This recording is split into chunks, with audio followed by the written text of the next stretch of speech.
Thanks for coming back to the conversation. I wanted to have Ebony and Will join me at the table for kind of a short lesson in Philanthropy 101. I want people to understand you don't have to be a millionaire. It's about starting somewhere. We kind of touched on that earlier. But when you get to a point when you're starting to grow as a business, how do you know and decide how you're going to be able to allocate resources for philanthropy?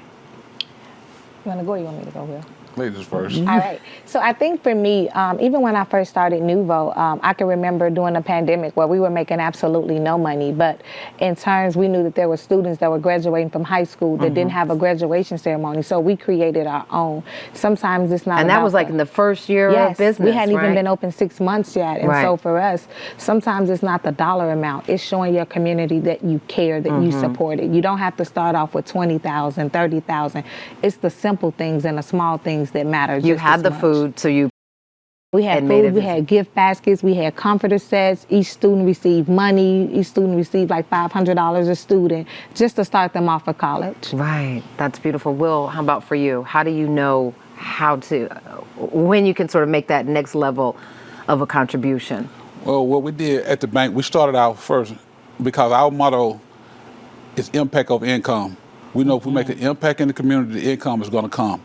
So before we made $1 in the bank, we didn't have our CO. We started in the parking lot. Our first give back for back to school for the kids. We had about 2,000 kids. So we had a lot of volunteers, and we had a lot of people to kind of like chip in and kind of help donate. And my question for both of you then too is, how do you pull in that corporate support? Because you two are established in this community, but for the entrepreneur who's watching, how do you get that level of trust so that you can bring in corporate I think support? It's doing the groundwork. I think it's starting with you, your team, and then they'll buy into you when they see what you're doing in the community. So now it's easy for us to have Cisco and US Foods and Walmart's partner with us because they've seen what we've done on our own. And so now we're able to do better or more with their support, but they actually saw what we did in the groundwork of what we did. Yeah. And that started with my team. Yeah. And on the other hand, my situation was I had a few business owners around the community that helped assist me. I'd never had no corporate sponsor to come in and help assist me.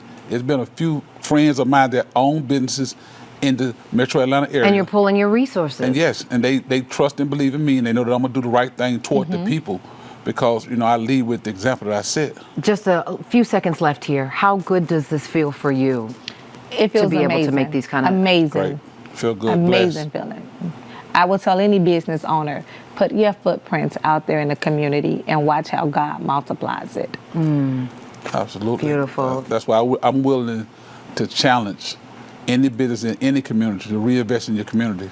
Yeah. Because like I say, they're taking the money out of the community, but they're not putting that back in the community. Yeah. And we have a lot that do. Like we do a lot of partnerships with Gaucher, Doughboy, Toast, EAB. Like we do a lot of partnerships. And this was our first year getting a corporate sponsor for our turkey giveaway. And that's such important work. I want to thank both of you for what you're doing in our communities, the model of leadership.